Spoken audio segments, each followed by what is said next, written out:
Hola, buenas noches. Hoy es día 12 de junio del 2023, 12 de junio, y esta es la clase número 10 de seminario de podogeriatría. Queda pendiente la clase 9, la voy a grabar y a subir, entonces mañana les confirmo para que no se me vayan amontonando las clases. Bien, entonces voy a compartir pantalla.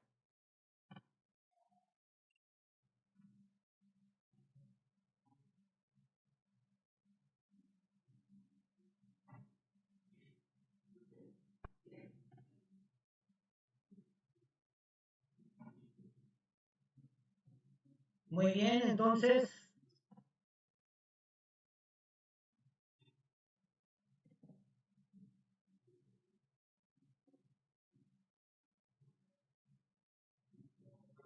muy bien. Tenemos aquí en pantalla dermatoscopía de la uña, ¿es correcto?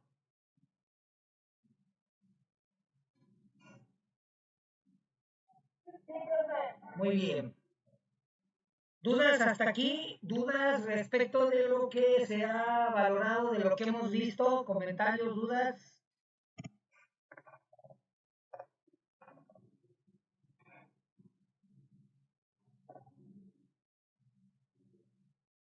Las que ya más o menos han estado ahí al pendiente de los temas y las clases.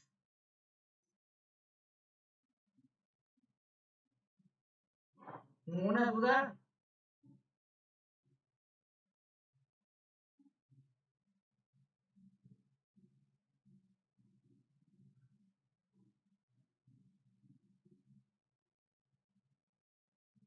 ¿Sí se me escucha bien?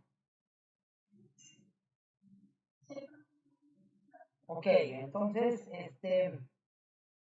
bueno, ya hice por ahí una breve presentación de el dispositivo que estamos utilizando para la dermatoscopía. Como bien ya algunos de ustedes saben, es un aparato bastante económico. Se le puede sacar mucho provecho a pesar de que es económico. Ya algunos de ustedes ya lo tienen en casa, qué bueno. Hay que utilizarlo en consultorio. Y estuve por ahí la semana pasada en una breve práctica del uso del dermatoscopio.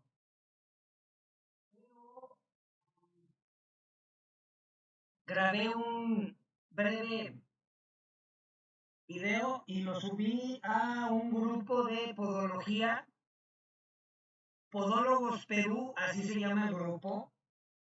Entonces tengo yo una suerte para los grupos, sobre todo los de podología, no sé qué pasa, pero nunca tengo buenas experiencias en los grupos.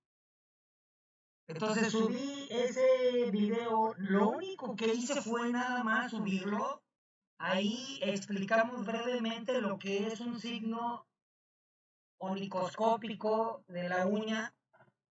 Lo compartí, es todo lo que dije, no dije nada más. No dije, miren, adquieran el producto, adquieran el método, nada. Simplemente lo que comentábamos y lo subí. Entonces por ahí alguien comentó en el grupo, me imagino que es podólogo. Si no, no entiendo yo por qué van a aceptar en un grupo de podología a quienes no son podólogos.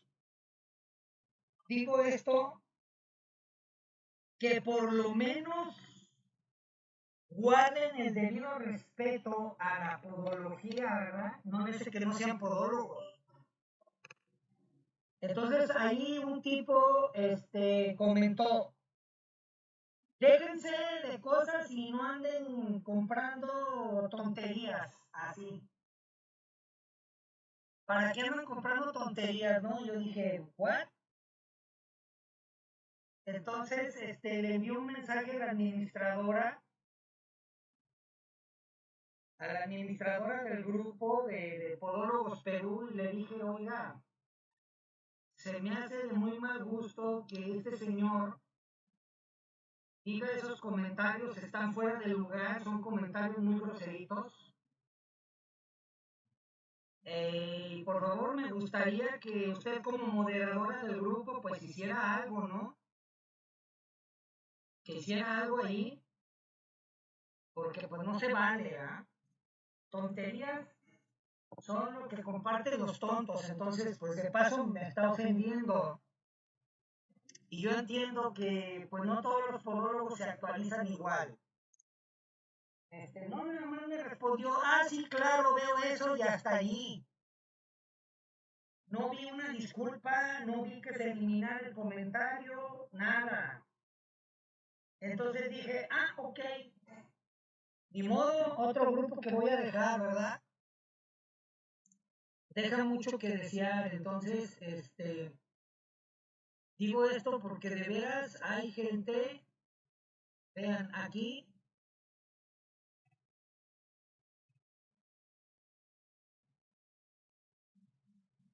sí se ve en pantalla, ¿verdad?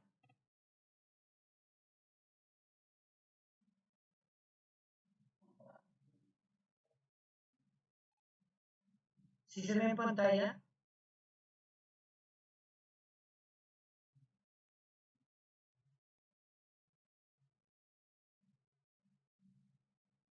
Chicas, ¿sí me está? ¿Sí se ve? Ok. Entonces ahí está, Juvencio Mamani. Por favor, no compren tonterías, eso déjalo a los laboratoristas. Uno es podólogo y no todista. Fíjate, ahí se está él confesando podólogo. Y para él, el hecho de que uno haga la dermatoscopía es todista, ¿verdad? Creo que ni siquiera se tomó el tiempo de analizar el video como para ver que no es de laboratorio. Eso no es de laboratorio. Es parte de la exploración física armada, porque estás utilizando un dispositivo médico que es un dermatoscopio. Entonces yo digo, ¿qué nivel de podólogo? Fíjense, chicas, ¿qué significa esto? Fíjense qué significa esto. ¿Verdad que ustedes, que aunque no literalmente no están estudiando carrera de podología, va a llegar un momento en que ustedes pueden estar más preparadas y con la mentalidad más abierta y con mayor capacidad de pensamiento crítico que un señor como este, ¿no les parece?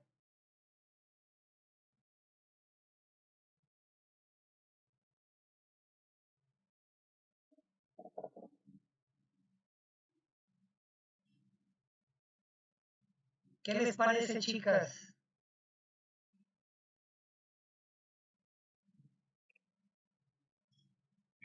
Bueno, pues yo creo que,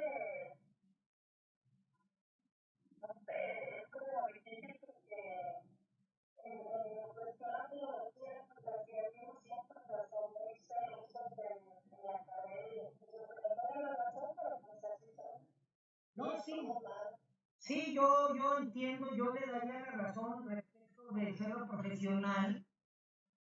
Lo que sí no le doy la razón es que no sea exacto en el sentido estricto, porque él está diciendo allí, eh, eso es de laboratorista. Uno, no es de laboratorista eso. Dos, según él, la exploración dermatoscópica es como para todo, todista. ¿Vale? Entonces, pues no, yo diría que no, que él más bien está completamente mal. Y si me atrevo a hacer la aclaración y ventilarlo, pues es por grosero. No me hace la oportunidad de pensar, pero bueno, ya no hice gran cosa. Lo que voy a hacer es pues, dejar ahí el grupo. Él dice que es podólogo, pero su perfil yo lo único que vi fue un tipo con una cara de miedo y al parecer es parte de las Fuerzas Armadas, del ejército. ¿Ah? Entonces dije, no, ni lo voy a pelear. Entonces, para que el día que yo visite por allá aquel país, pues no me den cuello. Yo dije, ya tengo un montón de enemigos y ahora hasta en el extranjero, ay, muere, mejor no digo nada. ¿Ya? Entonces, sí. No, sí, gracias, Carito. Sí, yo sé que son situaciones allá de pues la gente, ¿no? Creo que no tiene nada que ver con la nacionalidad, ni a veces ni con la cultura general, sino más bien con la educación que te dieron en casa, ¿no? ¿Quién fue papá y quién fue mamá? Más bien es eso, ¿verdad? Entonces sí. Así es, maestro, de toda la razón. Y ahí está. Y bueno, no quise dejar pasar este comentario porque pues es un hecho real, es un caso que nos deja una gran enseñanza. Hay que darse la oportunidad de disentir, de poner todo en tela de juicio, de analizarlo todo. Algunos lo hacen para evitar la fatiga, evitar el problema, evitar la confrontación, no sé. Yo desde que era niño tenía problemas, me llegaron a sacar de clases, cuarto, quinto grado, imagínate un niño de 9, 10 años de edad que su maestro lo saca de clases por confrontarlo, pero no confrontarlo de mala manera ni siendo grosero, ¿verdad? No, porque hoy día ya a través del MDS, del Manual de Enfermedades Clínicas, ya todo es enfermedad. Los niños que se pelean con todos, que confrontan a todos, que son groseros y confrontan a la autoridad y todo sentido, ya le pusieron un nombre, ya consideran que eso es una enfermedad, le ponen ahí el síndrome de personalidad desafiante. Ahora resulta que desafiar es enfermizo, ¿no? Cuando eso es lo que lleva a la ciencia a nuevas dimensiones, nuevas direcciones, y la única manera en que puedes encontrar la verdad es desafiando y poniendo en tela de juicio todo. Entonces el conocimiento humano es parcial, inexacto y temporal. Por lo tanto, deberíamos de estar poniendo en crítica absolutamente todo. Nunca se les olvide eso y hay que poner en balance todo. Hacer preguntas. Hacer preguntas es lo que en el método científico se le conoce como dirección de estudio. Esa pregunta que va a fijar la dirección de estudio, tarde o temprano se convierte en tu hipótesis. Y esa hipótesis tienes que probarla. Entonces, siempre hay que estar pensando en que lo que se nos dice y lo que se entrega se debe de poner en análisis. Hoy día ya no. Hay tantos videos en internet que a mí no me queda tiempo, desde luego, a veces de ver algunos y decir qué está pasando aquí. Para nada. ¿Verdad? Vienen y te dicen, producto antimicótico. Estudios clínicos de nuestra clínica han demostrado una gran efectividad de este antimicótico y hasta te ponen una gráfica, ponen ahí Loprox, ciclopiroxolamina, terbinafina, amorolfina, miconazol y Trooper, Food Trooper. Mientras que todos los demás tienen un 20, un 15%, Food Trooper tiene 90 y tantos de efectividad, ¿no? Y dice uno, ¿y dónde están las pruebas? ¿Dónde están las pruebas, Food Trooper, como para decir que tienes un 90% de efectividad por encima de prácticamente todos los fármacos conocidos tópicos?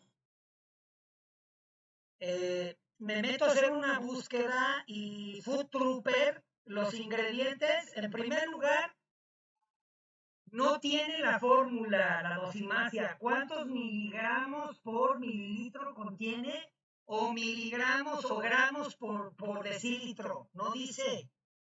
Nada más viene ahí el ingrediente tal, ingrediente tal. Y la mayoría de los ingredientes son bactericidas, no son fungicidas. Entonces, ¿cómo un producto que tiene sustancias bactericidas se convierte en fungicida? ¿A partir de qué? Sigo en la búsqueda y dice alerta sanitaria, producto engañoso en Colombia, en Venezuela y en Chile, me parece el Food Trooper ya tiene aviso de salubridad como engañoso y mentiroso. La cuestión aquí, y en México, ¿por qué no? ¿Por qué Food Trooper todavía no? Entonces, haciendo una simple búsqueda, uno se da cuenta de toda la situación engañosa que hay en la salud. En efecto, eso es lo que ocurre. ¿Sí?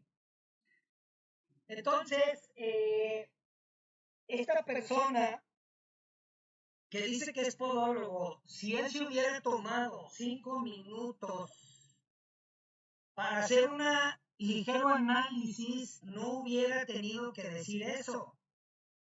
Si tú vas a comprar un electrodoméstico, una lavadora, no me digan que nunca han hecho eso de ver marcas, ver precios de un lugar a otro, entran a Google y ven críticas de calidad de tal marca. Y no, esa marca no la compro, malísima. Mejor por este precio compro porque las críticas son muy favorables, ¿verdad? Tiene 4 estrellas de 5, no, adelante. ¿Cuánto te tardaste en analizar las cualidades de un electrodoméstico, de una licuadora? Porque sientes que estirar tu dinero y te aseguraste, ¿por qué carajos no tomarse el mismo tiempo antes de hacer un comentario fuera de lugar en una red social? Porque consideramos que no es importante. Entonces vean nada más qué niveles de criterio, ¿no? Entonces creo que muchas de nuestras decisiones deberían de ser basadas en eso, en un análisis rápido, tal y cual. ¿Sí? Bien. Entonces, respecto de la dermoscopía o nicoscopía, pues nadie se lo está inventando. Hay estudios de uso clínico y epidemiológico que nos muestran que tiene un grado de efectividad suficiente para realizar un diagnóstico de enfermedad del aparato unguial. Habíamos hablado que hay otros métodos de valoración del aparato unguial, entre ellos, por ejemplo, respecto de la onicomicosis, hablamos de el estudio micológico. Tomar muestra, enviarla al laboratorio. ¿Cuál es el grado de efectividad? 40%. ¿Falla? Sí, falla. Observación directa, 55%. Observación directa. Y la exploración dermatoscópica, la onicoscopía, exploración de la uña. ¿Cuál es el valor? ¿Cuál es el valor? se pueden alcanzar valores del 90%, entonces imagínate, algo tan simple nos puede dar un grado de efectividad casi exacto, ¿verdad? Entonces ahí está la situación. Vemos que tenemos un buen método diagnóstico. ¿Por qué no utilizarlo? Entonces sí hay antecedentes, sí nadie se lo está inventando, sí es un buen método de diagnóstico. Entonces cualquier podólogo preparado, como no es un método invasivo, toda aquella persona que desee adquirir el conocimiento y llevarlo a cabo, pues lo lleva adelante, ¿verdad? Lo lleva adelante y vamos, tiene, como les digo, un gran valor. Y como no es invasivo, pues está abierto a todos aquellos que en realidad lo quieran utilizar. Entonces, el hecho de ser mejores cada día, de actualizarnos, nos va a convertir en todólogos. ¿A qué se refieren con eso? Quiere decir que ni siquiera tienen idea de lo que implica la podología, ¿verdad? Están en este curso como parte de una expresión especial de la podología, es decir, podología del adulto mayor, podogeriatría, podogeriatría. Luego, ¿qué tenemos? Podología, podología deportiva, así es, del deporte. Luego, podología física. Luego, podología infantil, que es la podopediatría, la podología del menor. Entonces, así hay expresiones. Farmacología o podofarmacología. ¿Sí? Dermatopodología. La dermatología enfocada al pie. Entonces, si le buscamos, vamos a decir, no, pues entonces sí. Entonces sí, el podólogo es todólogo, ¿verdad? Pues claro. Entonces eso es preocupante, porque entonces pudiéramos pensar, entonces, ¿qué clases de podólogos van a ser? Podólogos de corta uñas, ¿no? Podólogos de alicata. O sea, nada más quiropodia y se acabó. Eso es todo. No ir más allá, ¿verdad? Entonces nos aprendemos los 10 mandamientos y vamos a ignorar todo lo demás, ¿no? Pues no, hay que tener criterio. Entonces, hay situaciones clínicas que debemos entender respecto del aparato unguial, entre otras cosas. Permítanme, ya está fallando aquí esto. No sé qué sucedió, pero ahí está. La queratina. La queratina es una proteína estructural. La uña va a contener un 80% de alfa queratina, que es la queratina dura, y 20% de queratina blanda. 20%. Y el peso total, el 10% es de azufre, fíjense. Luego entonces, ¿qué podemos inferir de aquí? ¿Se acuerdan cómo se le llama a esta relación de 80,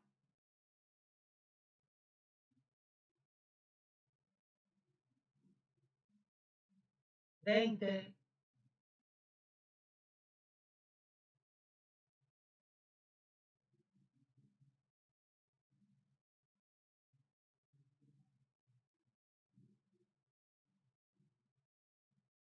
¿Cómo le llamamos a esta relación matemática 80-20?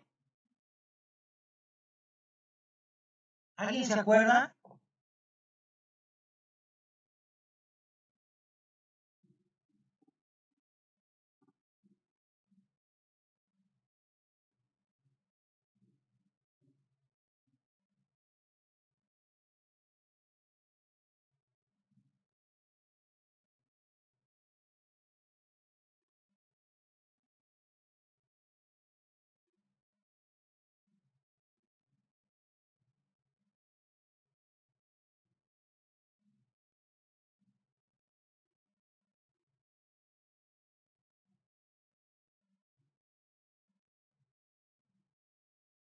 ¿Sí me escuchan todavía, chicas? Ah, ok, yo dije, me voy a perder la conexión. Ahí está, en el grupo WhatsApp, ¿cómo se le llama esta proporción 80-20?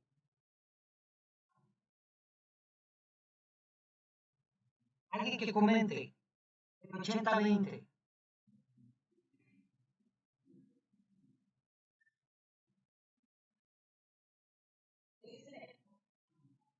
Ah, muy bien. ¿A qué se refiere el principio de Pareto?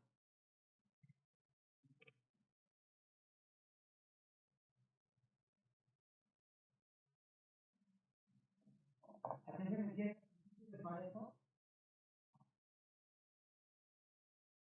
También conocida como regla 80-20. ¿A qué se refiere?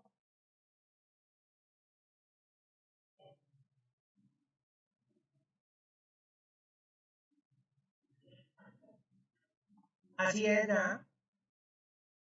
¿Qué quiere decir? En una empresa, solamente el 20% de los empleados rinde el 80%,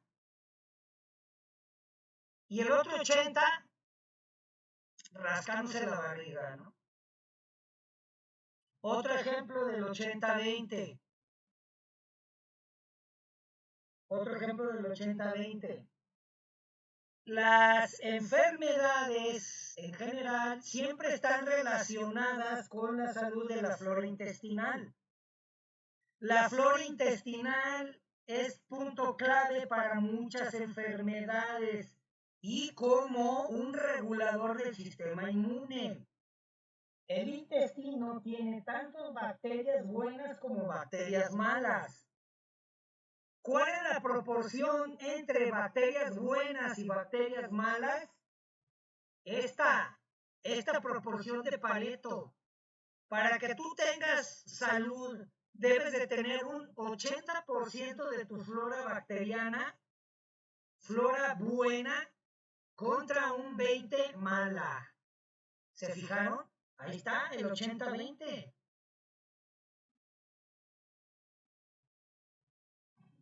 ¿Sí?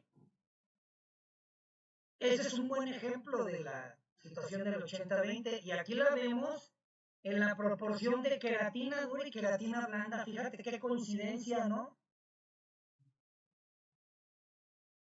Y hablando acerca de la nutrición de la uña, ¿cuál es el mineral más importante en la uña? ¿Cuál es?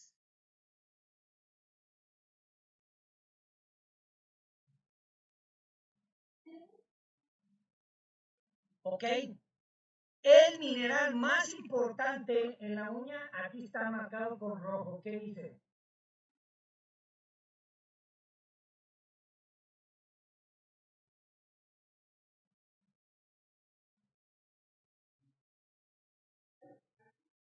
El azufre.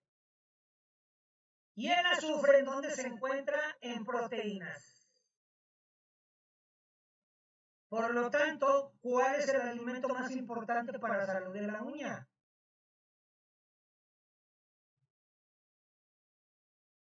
Las proteínas. Alimentos ricos en azufre, crucíferas, por ejemplo, son abundantes en azufre. Entonces, imagínate, se te hace poco decir que se requieren alimentos ricos en azufre para la salud de la uña, desde luego. ¿Por qué? Porque el 10% del peso de la uña es azufre. ¿Dónde encontramos azufre? En todas las verduras de la familia Allium. Allium. Allium cepa, cebolla. Allium sativum, ajo. Y hay gran variedad de especies de cebolla y ajo. Entonces, ahí está el principal fuente de azufre. Los crucíferos. ¿Qué son los crucíferos? Ahorita les dije cuáles son los crucíferos.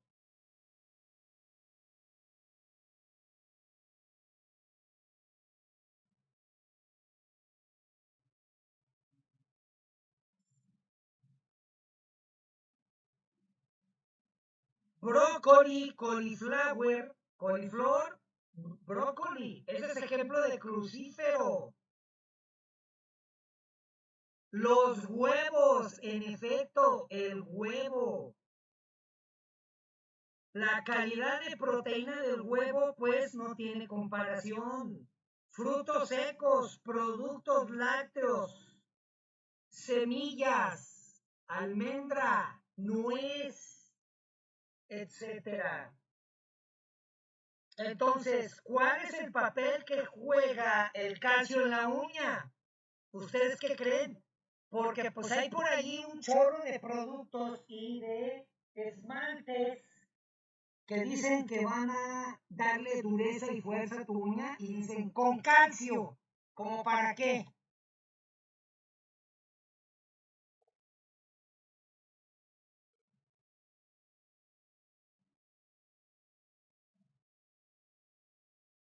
¿Cómo para qué, verdad?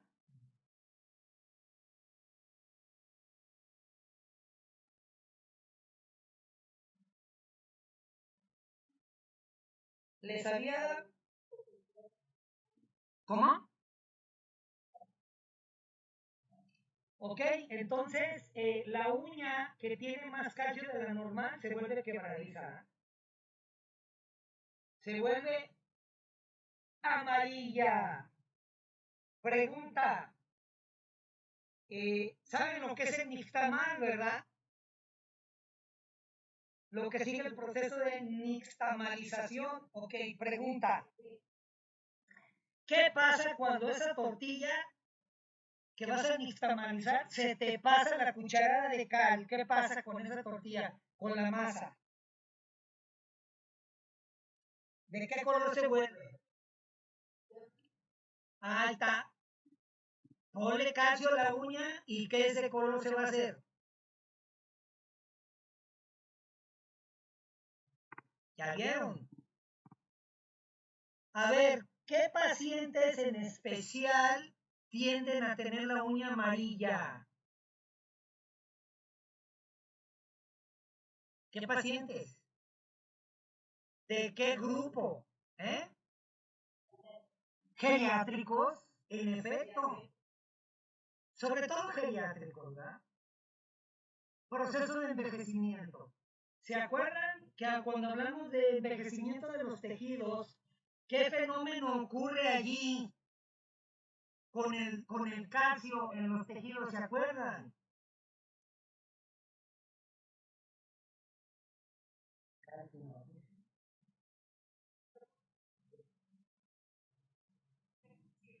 Así es. En procesos inflamatorios de sales de calcio.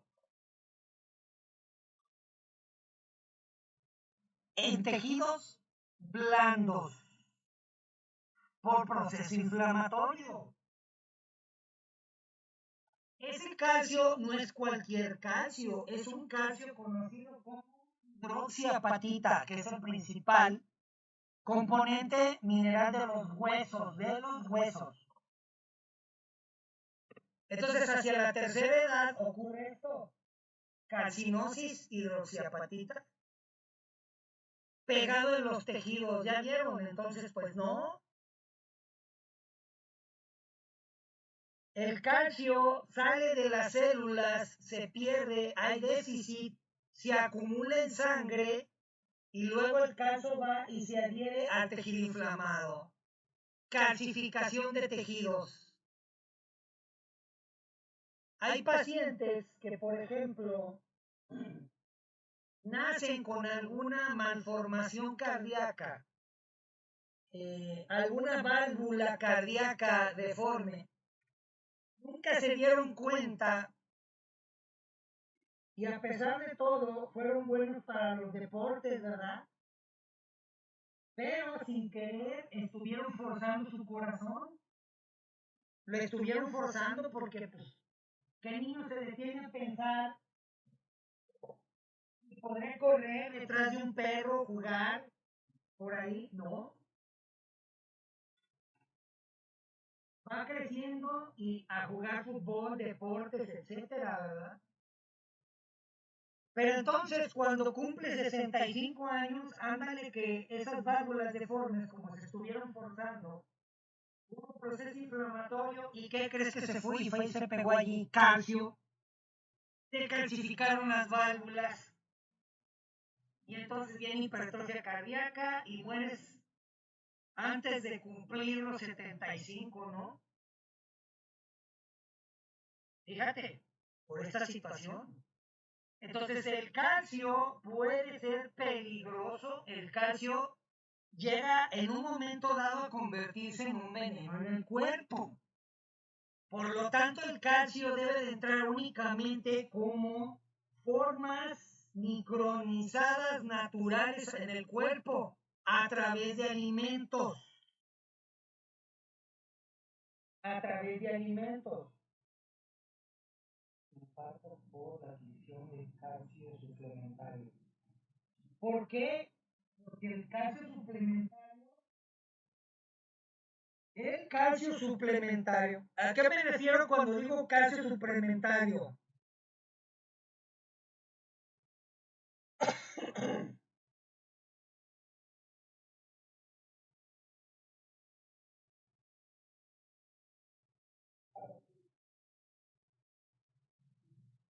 Exacto, que no son naturales, ¿verdad? Que no son naturales. ¿Tendrá algo de malo el calcio en suplemento, sobre todo paciente femenino que ya pasó de los 40 y tantos años, que es que para que no sufra osteoporosis, caltrate más de pues, vitamina D, ¿verdad?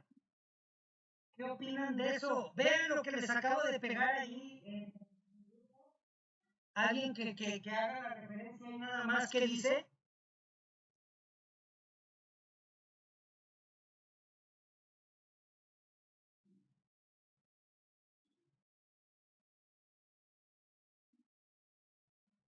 Ahí en WhatsApp.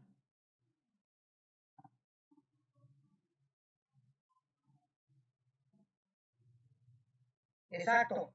Esa es la razón por la que hubo un aumento de ataques cardíacos a mujeres de cierta edad, porque eran las que estaban tomando estos suplementos de calcio. ¿Pueden imaginarse eso? Pues ahí está, no se lo tienen que imaginar, ahí está. La pregunta es, ¿y por qué no se han retirado del mercado? Entonces vamos a confiar enteramente en el sistema, en las autoridades, que se preocupan por tu salud, ¿verdad?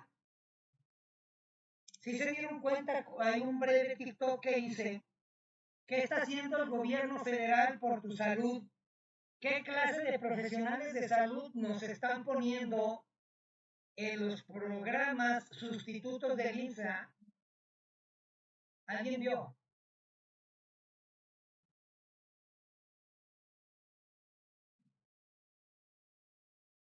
¿Qué está haciendo el sistema de salud pública por los ciudadanos que dice que para que tengan salud? ¿Alguien vio uno de esos videos que publiqué?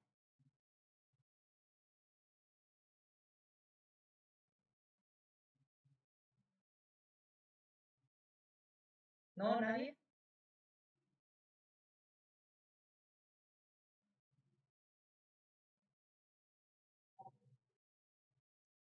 Se hizo un anuncio a través del vocero de Secretaría de Salud, del programa de salud México, y se dijo, buena noticia, tenemos un programa donde hay hueseros y terapeutas en medicina ancestral, ¿verdad?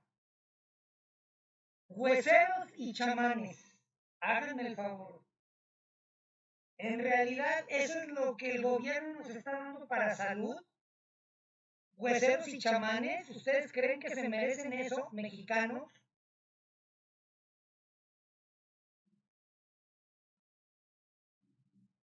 La pregunta es, ¿un huesero y un chamán tiene formación científico-académica? Pues no.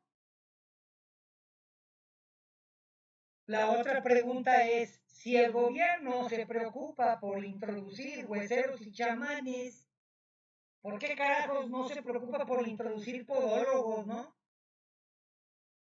¿Por qué no ha puesto podólogos en el sistema por valiendo? Pero pues ahora sí que eso ya es este problema de la gente que no alza la voz, no grita, no se enoja y no exige que sus impuestos se utilicen bien. Entonces vean cómo efectivamente hay muchísimas otras cosas que considerar. Ya vieron lo que llega a ocurrir, por ejemplo, con una modificación de la dieta y cómo esta dieta debe de ir enfocada desde el punto de vista fisiológico. Entonces, no azufre, y acabamos de ver cuáles son los alimentos que aportan azufre. Luego entonces, dicho azufre debería de ser suficiente para la salud de la uña, en efecto, para la salud de la uña, ¿ok? Agua, respecto del agua. ¿Qué tan necesario? Saludable, lo necesario. Aproximadamente el 18% del peso de la uña es agua, entonces también se deshidrata. Cuando esta desciende por debajo del 8%, se vuelve frágil y quebradiza. ¿Sí? Hay algunos autores que nos manejan que no, que por debajo del 18 ya la uña empieza a sufrir.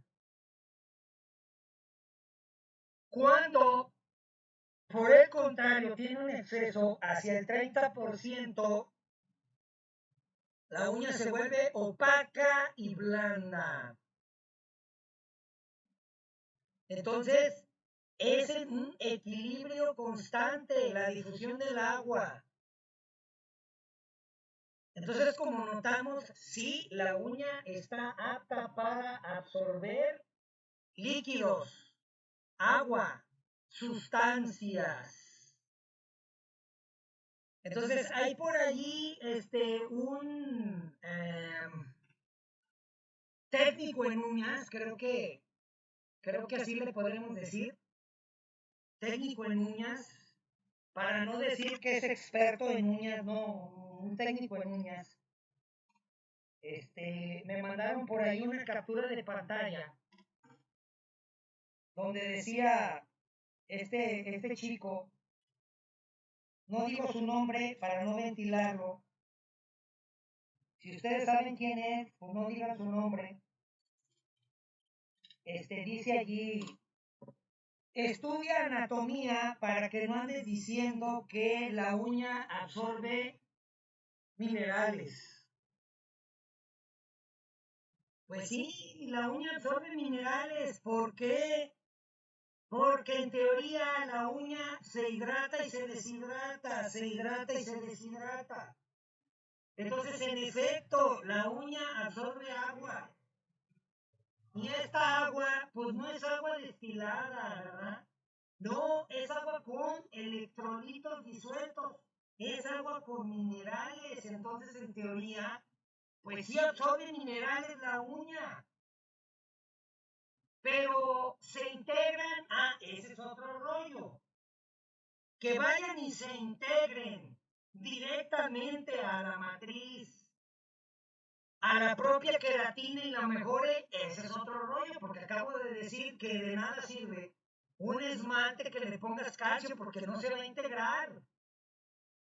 0.02% de calcio, imagínate, una nada. Es menos de la mitad, ¿sí? Es menos de la mitad del 1%, o sea, nada. El punto 0.2, pues en realidad es la décima parte del 1%, una nada del calcio. Entonces, pues no. Así es que sí, la lámina unguial puede absorber sustancias. Si no, no existirían los fármacos tópicos. Lo que pasa es que el fármaco que se va a absorber a través de la uña tiene que ver su composición. ¿Es acuosa o es oleosa? ¿Tiene agua o tiene metanoles, disolventes derivados de petróleo? ¿O tiene aceites naturales? El pH ácido se difunde más rápido en la uña. Entonces, las sustancias acuosas asociadas a algunos disolventes suaves como el metanol se absorben rápidamente. Algunas otras sustancias sólidas como la urea, que se diluye en el líquido, se puede absorber de forma eficiente. La urea. Entonces, sí, la uña puede absorber sustancias, sí. Puede absorber vitaminas como la vitamina, la biotina, por ejemplo, los retinoles. ¿Puede la lámina absorber vitaminas? Sí, sí puede. Pero le van a hacer un beneficio no directamente, no. Los retinoides, los precursores de la vitamina E, los carotenoides, retinoides y carotenoides, deben de absorberse a través del pliegue ungueal proximal. Se tienen que absorber a través del pliegue para que puedan incidir en la matriz ungueal. Y una vez que inciden allí, modifica la uña. De nada sirve que sea en la uña. Ahora, hay algunos medicamentos que en efecto tienen que llegar al lecho ungueal, entonces, pues ahí está. Esta es la razón por la que existen algunas sustancias que agregadas a los esmaltes, tipo esmalte gomoso de solución hidroalcohólica, sirven para endurecer la uña, como por ejemplo algunos polifenoles y algunos aldehídos como el formol o formaldehído. Endurece la uña, pero puede mancharla. Puede afectar la calidad de la queratina. Entonces sí la endurece. Entonces sí tienen una acción química directa, pero sobre los enlaces que unen la queratina. ¿Ok? Ahora, se habla mucho acerca de remover la grasa. A ver, ustedes las que técnicas en uñas o manicuristas que se dedican a poner el gelish, el UV y de quién sabe dos, tres pasos. ¿Qué nos dice el paso principal? Desengrasar. ¿Será cierto esto?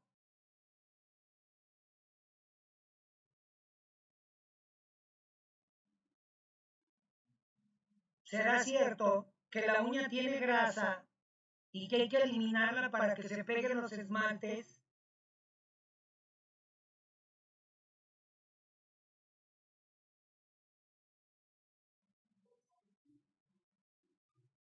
Ajá, ajá, para que tenga un lugar donde se agarre, ¿verdad? Y sin embargo, te venden deshidratantes y te venden desengrasantes y te dicen desengrásala, ¿no? Entonces sí, la uña tiene grasas, pero no son grasas como las de la panza, en teoría se parecen. No es grasa como la del carro, o sea, no. Son ácidos grasos. La grasa se va a almacenar en el cuerpo en forma de ácidos grasos y otra clase de grasas como colesteroles de alta y baja densidad, triglicéridos, alfa triglicéridos beta. Entonces, son variedades de grasas y los ácidos grasos están presentes en la lámina. Y sí, tienen que quitar la grasa para que se adhieran bien los pigmentos para darle color a tu uñita. Entonces, para poder esmaltar tu uña, pues hay que romper con la normalidad. Romper la normalidad. ¿Cuál es la normalidad? Uña hidratada y uña con grasa. Esa es la normalidad. Entonces, para ponerle esmaltes, pues la deshidratamos, ¿no? O sea, ya la fregamos. Vamos a quitarles el 18% de agua y vamos a reducirlo en un 10% y luego vamos a desengrasarla para el resto del procedimiento.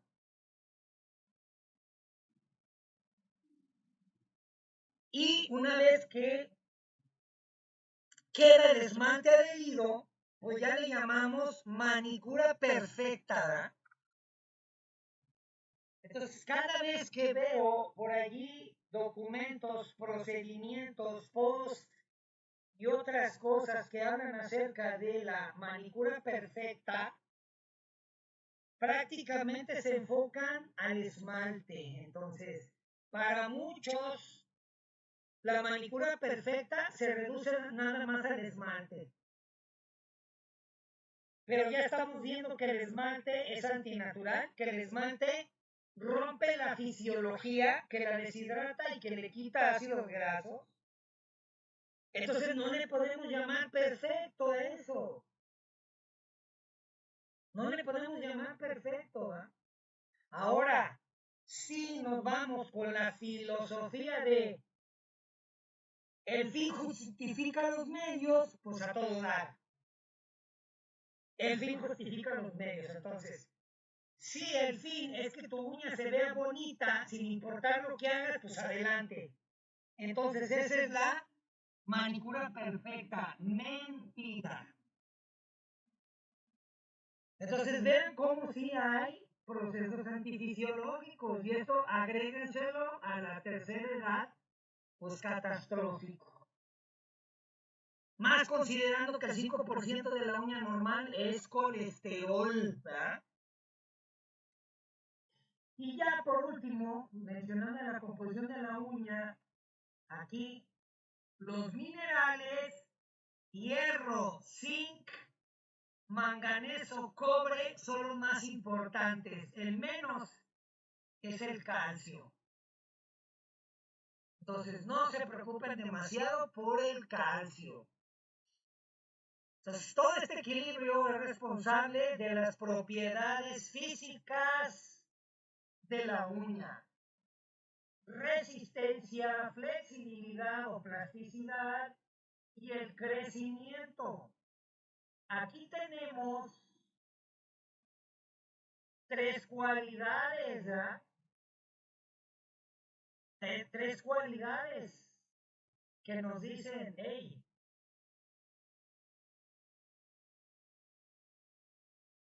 ahí está, físicas de la uña. 3 cualidades físicas que van a ser mantenidas por esta nutrición de la uña. Resistencia, flexibilidad y crecimiento, ¿ok? Vamos a hacer un recuerdo. ¿Recuerdan? Ya lo hablamos en algunas clases y ya lo he notado en varios videos.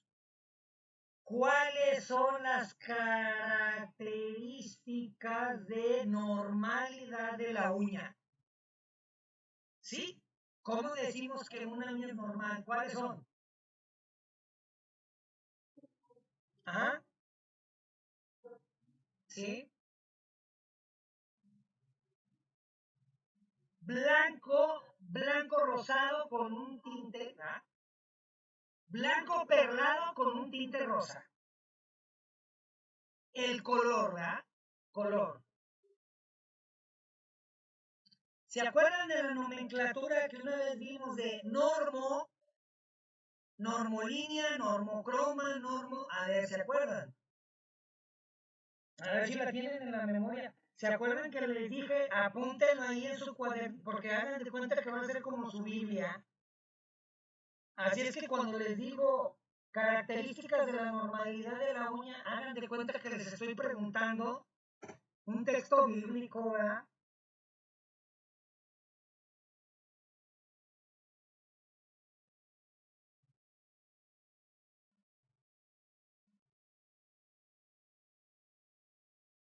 ¿Normo qué? La normalidad de la uña.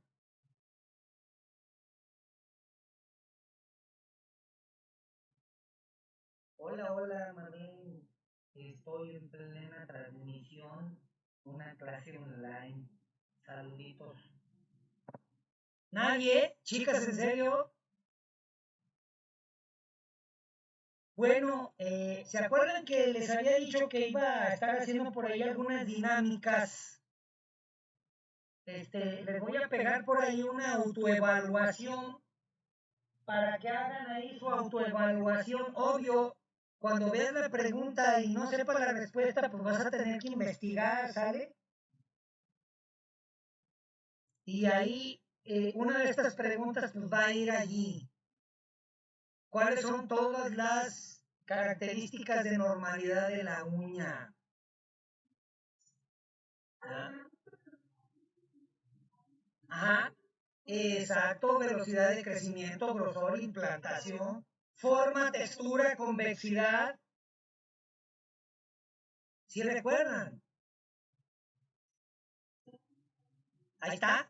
Normolínea, normocroma, normoconvexa, normotexta, normoimplanta, normocrasa, normo incremento, etcétera. Cromos, color. Entonces empezamos por la forma.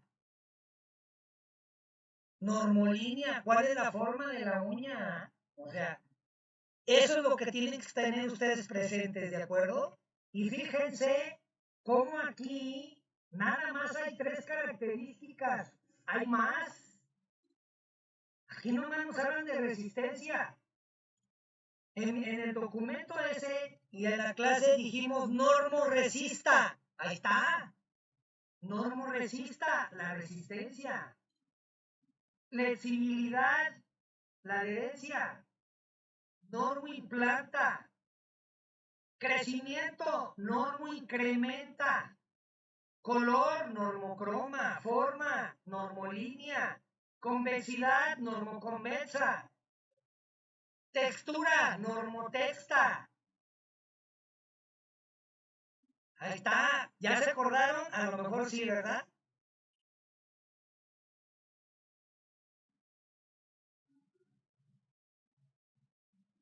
Ahí está. Entonces, todo esto es significativo de salud y vean cómo todo el conjunto se va a afectar en la uña de la tercera edad. Se va a afectar en personas que tienen déficit metabólicos, el metabolismo, algunos síndromes importantes, enfermedad de Crohn, enfermedad de colitis ulcerosa, Helicobacter pylori dañando el estómago, lupus, diabetes, anemia, etcétera. Entonces, no nomás los de la tercera edad. Y otro sinfín de signos presentes que van a ir involucrados a cuestiones físicas y ambientales. Por ejemplo, agresiones de químicos, detergentes, etcétera. Y ahí se está enlistando las manicuras. Fíjense, aquí lo voy a poner de color. Dice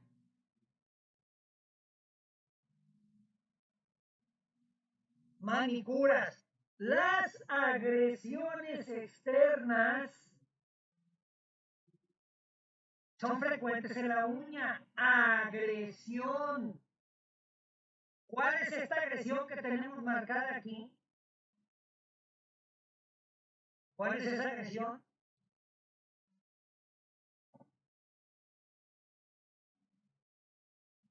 Ahí está, en color azul. Ahí está. Entonces, la manicura sana, ¿no? Es una agresión. Entonces, trata de convencer a las chicas y decirles aquí, por lo tanto, toma, la manicura es una agresión.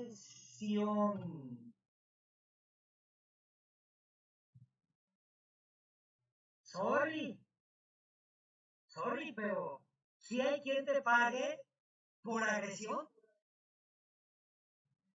Hey,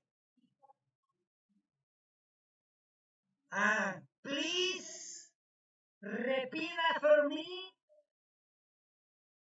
Manicure is aggression act. Es un acto de agresión, ¿no? Manicure is evil. Es el mal. ¿Sale? Entonces, no puede haber manicura responsable, ¿verdad? Manicura equilibrada. Eso es lo que tenemos que entender. Que en efecto no todo es malo. Si tú entiendes la fisiología como tal, pues no debería de haber problemas aquí, pero si se hace todo lo malo, pues claro, ¿verdad? Bien, entonces ya estamos viendo toda esta situación de la seriedad de la exploración de la uña, la dermatoscopía, que es el mejor representante de la exploración de la uña, llamada onicoscopía, debe de estar respaldada por una historia clínica, tener una visión general de la uña, de la piel alrededor, para obtener datos de forma, color y algunas otras. Recordando la clase anterior, que no quedó grabada, pero la voy a repetir, recuerdan que dijimos que hay que obtener ciertos datos a través de la exploración de la uña. Sí, datos sobre la lámina como tal, del borde proximal y distal, del tejido blando. ¿Cómo se le llama a todo el tejido blando alrededor de la uña? ¿Cómo se le llama?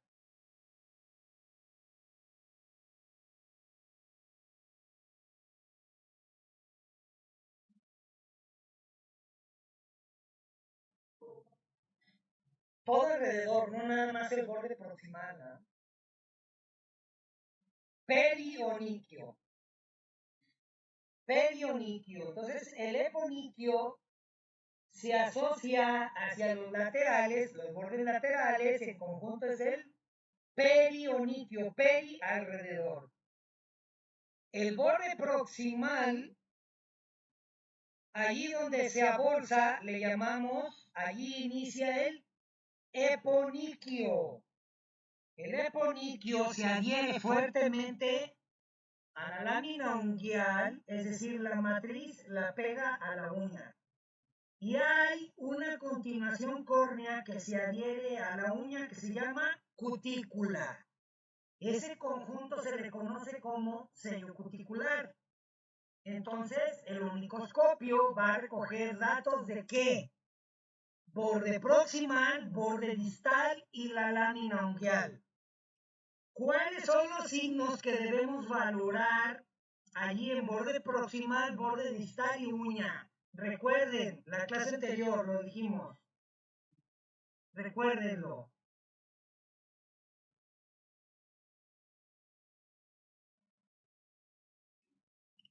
Acuérdense cómo se llaman esa situación de la uña manchada. Esa mancha longitudinal larga. El signo. Ajá. ¿Sí? Exacto, todos los patrones como líneas, surcos, depresiones, etcétera, crestas, ¿qué más? Cambios de color. Exacto. Ándale, muy bien, muy bien. El color, si es homogéneo o heterogéneo, del marrón al rojo, al negro, al verdoso, al azul, etcétera, ¿verdad? Color blanco, la presentación de la leuconiquia.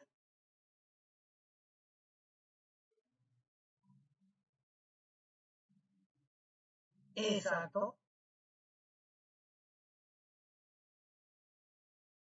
¿Qué vemos en el borde proximal, por ejemplo?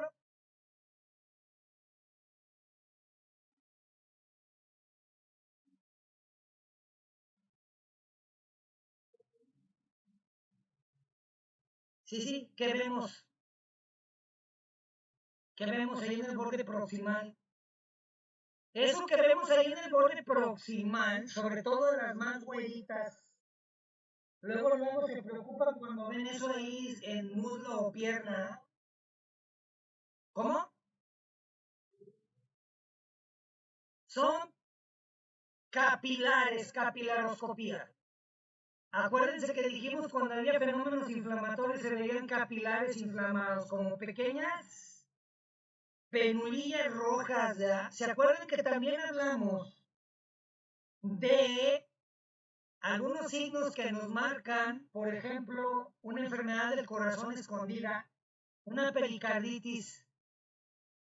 ¿Se acuerdan cómo se manifiesta ahí en el lecho?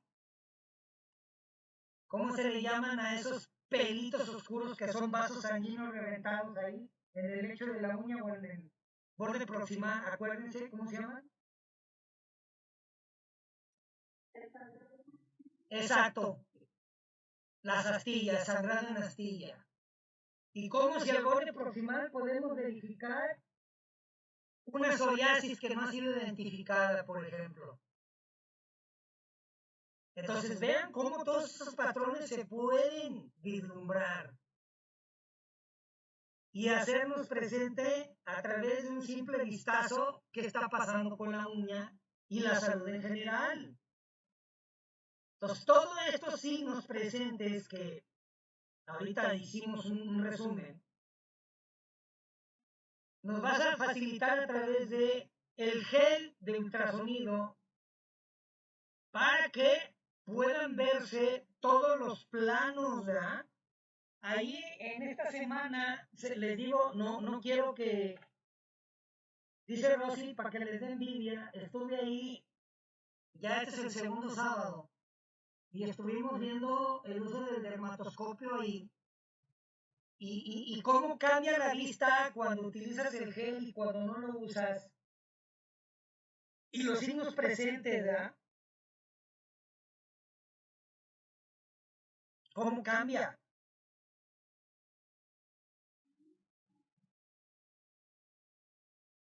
¿Sale? Entonces ya saben, apúntense a los talleres, ¿verdad? Entonces, todo esto, pues, va enfocado a la exploración Exploración borde distal y el hiponiquio. La contraparte es el proximal y el eponiquio. Hiponiquio, eponiquio, hiponiquio, eponiquio. Luego, exploración de los pliegues periunguiales. ¿Cómo dijimos que se llama todo el tejido alrededor? Perioniquio. Periunguiales. Perioniquio, ¿no? ¿Cómo le llaman la mayoría de las manicuristas a este tejido periunguial? ¿Cómo le llama? Exacto. Creo que ya les había dejado de tarea por ahí que hicieron un aparato unguial, ¿sí o no?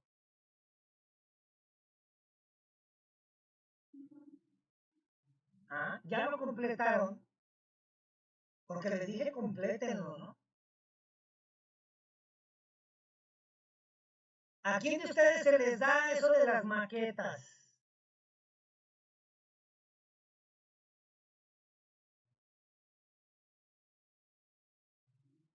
¿No? La plastilina y esas cosas. Entonces, pónganse el reto, chicas.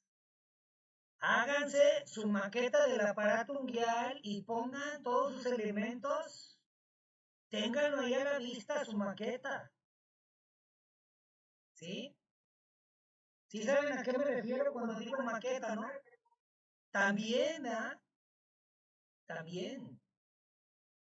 La maqueta, pues sencillamente vas a hacer un dibujo del aparato unguial desde el ángulo que tú quieras. Pones todos los elementos ahí y luego los vas rellenando. Hay quien lo rellena con plastilina, otras utilizan por ahí la supermasa, otras la pasta esta de trigo, o sea, no sé. Hagan su maqueta, chicas. Hagan su maqueta porque al término de este curso vamos a hacer un concurso de maqueta. Y a las tres mejores maquetas les vamos a dar un premio. ¿Sale?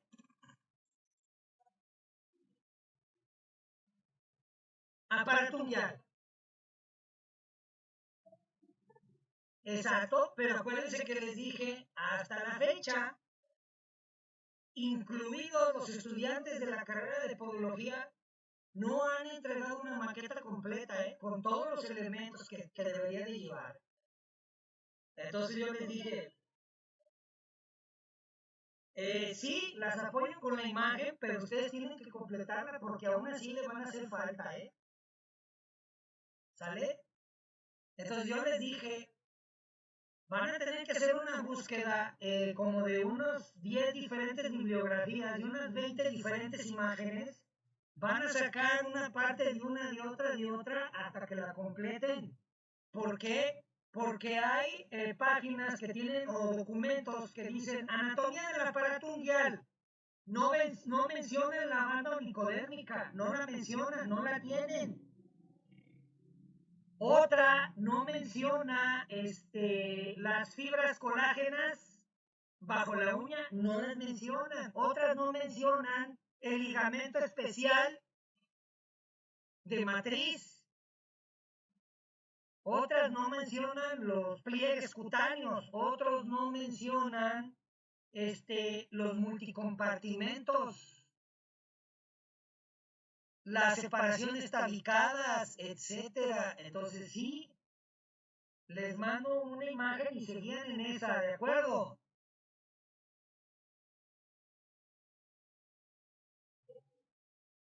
Ahí está, es un reto, chicas, por nada. Entonces ya estuvimos viendo las cromoniquias y la clase anterior, que bueno, voy a tener que repetirla, hablamos de las melanoniquias, ¿verdad? La melanoniquia longitudinal, estriada y las diferencias entre nevo y lunar. Entonces hubo quien hizo su tareita ahí del nevo y el lunar, tipos de nevo. diferentes tipos de nevo, etcétera. Entonces, chicas, esa última tarea estuvo interesante. Peguen aquí en el grupo de WhatsApp.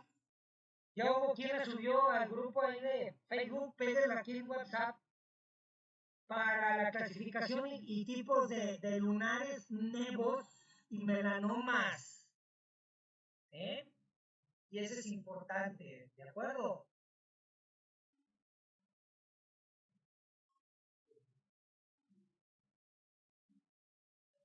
¿Ok?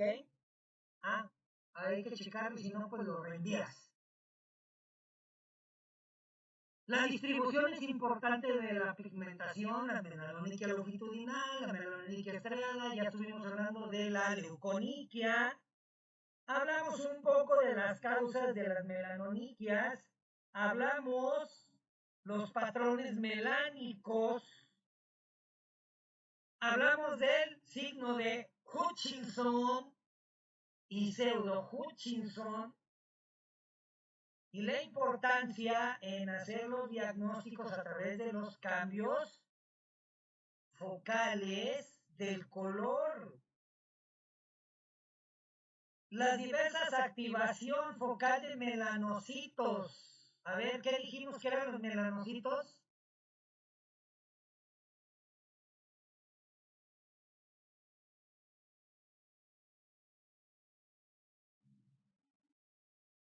Exacto. El que nos da el color a la piel son los melanocitos. Lo que pasa es que el tipo de melanina que tú produces, Rosy, se le llama feomelanina, que va del amarillo al cobre. ¿Sí? Y por ejemplo, tu marido tiene eumelanina, que es un poco más oscura, ¿eh? ¿Sale? Son las diferencias, entonces, ahí está el ejemplo, ¿verdad?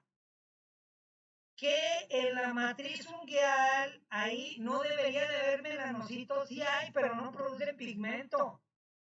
Entonces, ¿qué ocurre cuando vienen esas manchas en la uña racial? O sea, los morenos, así, color de llanta, o de plano, racialmente hablando, los negros presentan más melanoniquia. O puede haber eventos postinflamatorios que nos producen una uña oscura. Denme un ejemplo de esta uña oscura, postinflamatoria o traumática. Denme un ejemplo.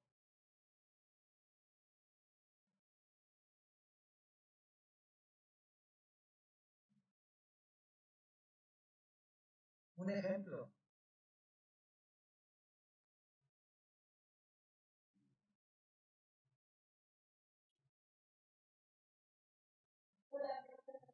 ¿Sí o no? ¿Sí? Exacto. Exacto. Ahí se da mucho, mucho, muy frecuente en la uña del quinto. ¿Cómo se le llama esos casos?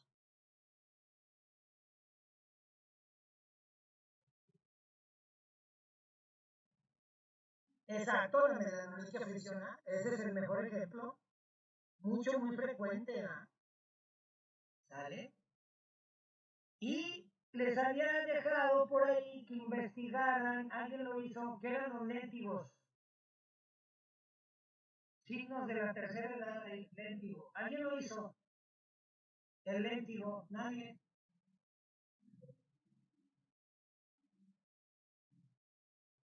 No, pues no sé, no quedó grabado, ¿verdad?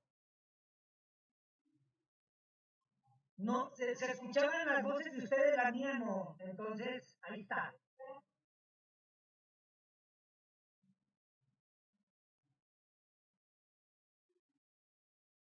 Sí, lo que son los nevos y melanoma.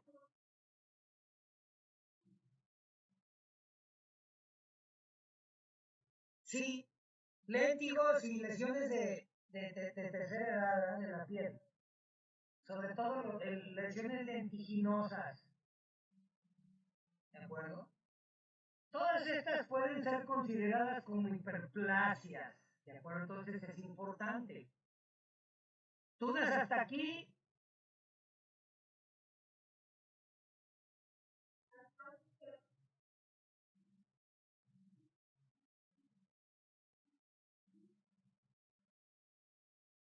Ok, la 9 no quedó grabada, hubo un fallo. No, en la 9 creo que les dije que iba a haber por ahí un documento de autoevaluación. ¿Ya? ¿Verdad que sí? Muy bien. Ahí anda el chofe. No está el chofe. Que salude, chofe. Te chineco. ¡Hola! ¡Yo le! Ah, yo. No, sí.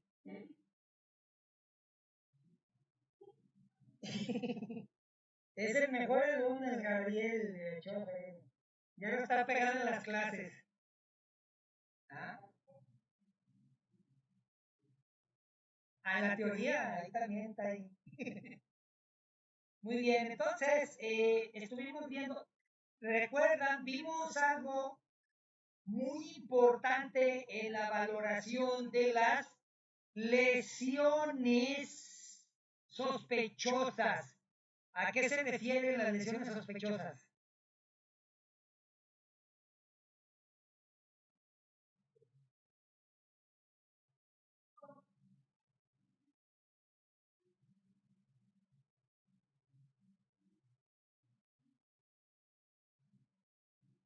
¿Ok? Ándale, lo contrario a lo benigno, ¿ah? Es decir, una lesión sospechosa es aquella que no se deja revisar su celular. Ay, sospechen. No, la lesión sospechosa, hay ciertos signos que nos hacen sospechar con seriedad que pudiera desarrollar un cáncer. El mejor ejemplo de una lesión sospechosa es ese nombre de estornudo. ¿Cómo se llama? Ándale, ahí está. Y el pseudo Hutchinson, pues es benigno, ¿verdad? Entonces ahí está el Hutchinson. Es la lesión sospechosa, la que puede malignizar. Y hablamos acerca de los fototipos altos, afroamericanos, asiáticos, que son los que más frecuentemente se presentan las melanoniquias, o sea, mientras más morenos, más frecuentes. Y vimos una valoración que recomienda la Organización Americana de Dermatología y de desarrollo riesgo del cáncer. ¿Cómo se llama esa mnemotecnia?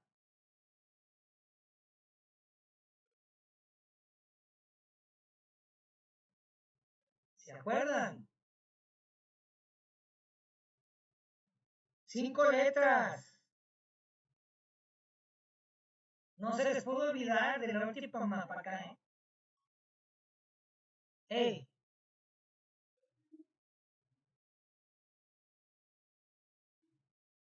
Ajá, sí. Exacto. Toda lesión pigmentaria está sujeta al criterio del ABCDE. El ABCDE.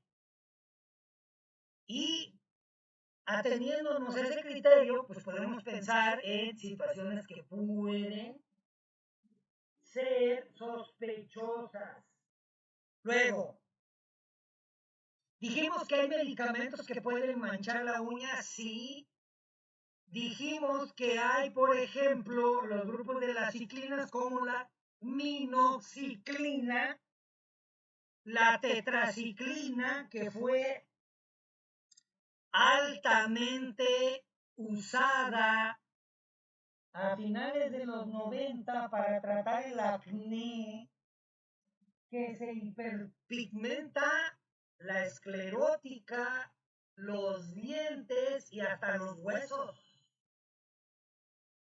Entonces tengo una alumnita que me platicó que ella cuando joven le dieron medicamentos y se le pigmentaron la esclerótica del ojo en un tono amarillento. Y que pues ya, que le hicieron pruebas, estudios y dijeron, no, pues usted no tiene nada del hígado, pues se pigmentó ahí por un medicamento que se pegó fuertemente a sus proteínas ligandos. Y me preguntaba, ¿ya quería decir para siempre? No. Está la cirugía, donde se remueven capas de la córnea para clarificarla. Cirugía de clarificación, perdón, de la córnea. Entonces sí hay medicamentos que van a manchar piel y uña. Ya dijimos de esta la minoxidilina, la tetraciclina, algunos antipalúdicos derivados de la quina, de la quinina, hidroxiquinina, la hidroxiurea que se encuentran en muchísimos cosméticos, que curiosamente pigmenta la uña de un color amarillo grisáceo, amiodarona, que es un medicamento cardíaco, AZT, que es un retroviral para quienes tienen VIH, etcétera. Entonces, hay diferencias de los depósitos de melanina con las hemorragias inducidas por quimioterapia. Los quimioterápicos también producen bastantes problemas del color y aspecto de la uña. En estos casos, si persiste la duda, es de utilidad hacer una pequeña ventana punch 3 milímetros para verificar la situación del tejido tal y como se haría, por ejemplo, en el tejido mamario. Hablando de los léntigos que resultan ser comunes en la tercera edad, las lesiones lentiginosas, léntigos de la matriz, son una causa frecuente de la leuconiquia. Pueden presentarse de forma aislada en una o varias uñas, acompañarse en distintos cuadros que cursan con lentiginosis. La lentiginosis, sobre todo en este síndrome, lo vimos en la clase pasada, Loger-Hunziker, ¿verdad? ¿Se acuerdan que lo mencionamos, el Loger-Hunziker? Ahí está. Loger-Hunziker, ¿sí? Un síndrome que trae la pigmentación de mucosa sobre todo. Hay otro, Peutz-Jeghers-Torani, que es otro síndrome tal y cual.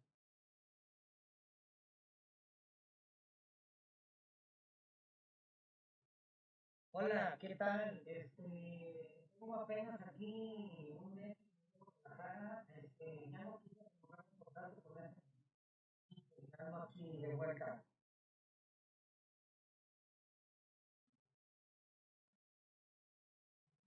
No, efectivamente, ya no renové el contrato, Jorge, ya apenas tengo un mes que llegué aquí, ¿vale? Bien, y pues ahí está, perdón, un momentito, perdón. Puse pausa para responder un mensaje de urgencia. Sí hay muchísimas situaciones en cuanto a las melanoniquias, los léntigos, sobre todo estábamos hablando de las lesiones lentiginosas, es importante conocerlas y estudiarlas, los nevos, sobre todo los nevos de matriz, ¿verdad? Los nevos matriciales. Estos llegan a ser muy frecuentes en los niños.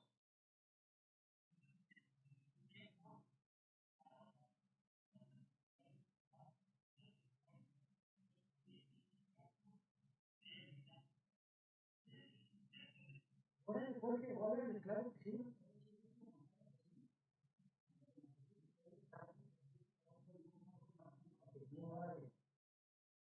Sí, y es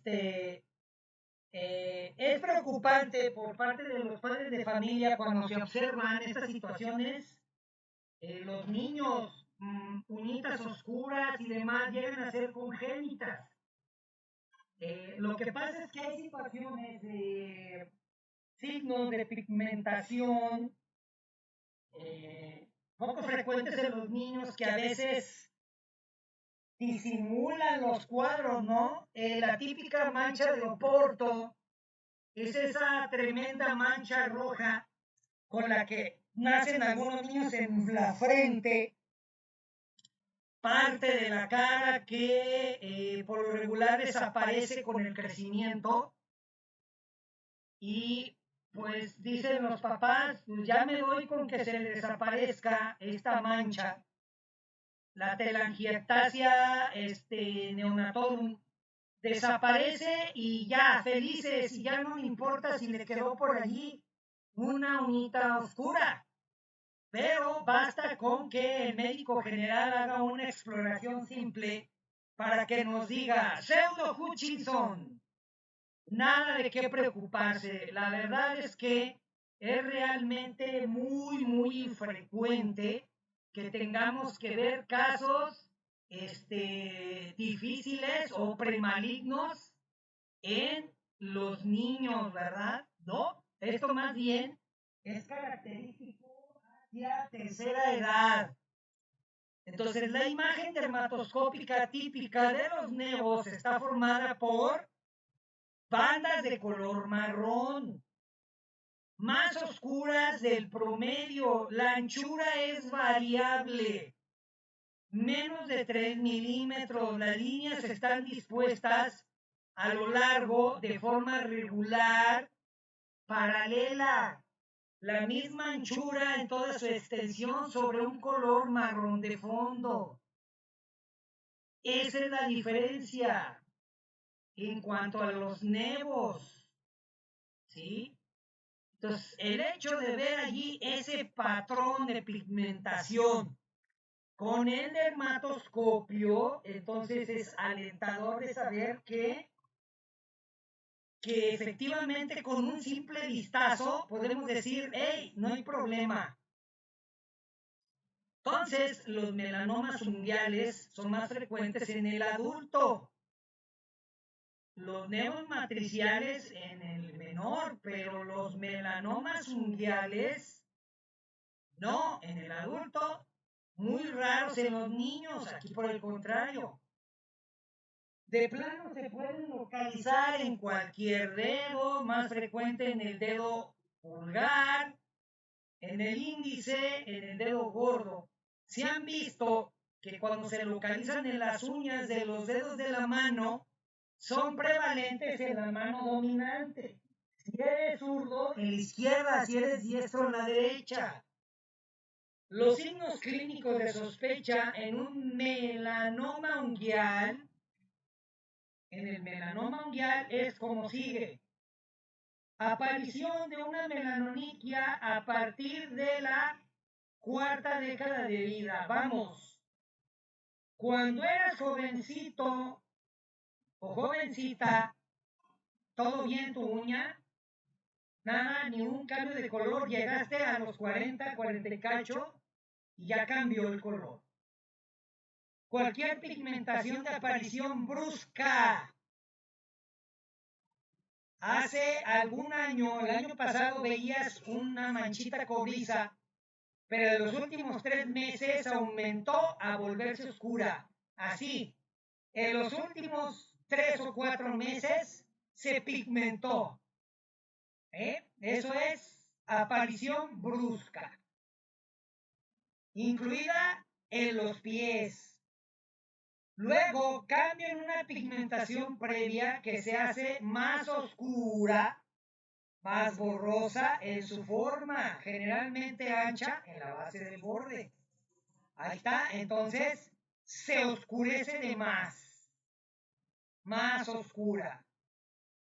o cualquier pigmentación adquirida en dedo gordo del pie, el índice, pulgar de la mano. Ahí está. Eso es lo que hay que estar pendientes para pensar en un melanoma ungueal. Melanoma ungueal. ¿De acuerdo? ¿Dudas hasta aquí? ¿Dudas?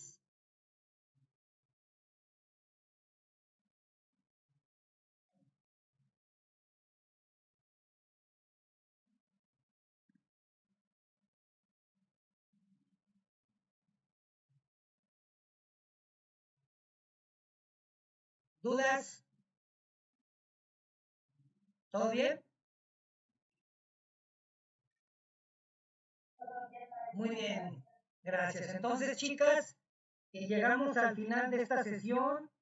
Me parece que hoy es lunes, les mando un mensaje el miércoles en la mañana para ver si doy la clase que no quedó grabada para las que no estuvieron presentes en la clase, estén presentes, la dejo grabada.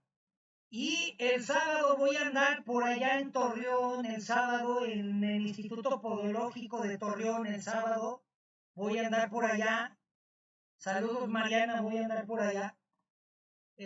Por lo tanto, la sesión de podogeriatría clase número 11, yo creo que la voy a dar el domingo en la noche o lunes en la noche, porque muy probablemente el domingo por la noche venga en carretera. Les aviso, pero tentativamente puede que sea clase número 11 el día lunes. ¿Dudas? Muy bien. Gracias pues a todas, saludos. Gracias por la atención y también por la comprensión, por las fallas que tuve últimamente. Muy agradecido. Dudas, ya saben, ahí estamos en contacto. Mañana subo la clase y gracias a todas. Gracias. Buenas noches.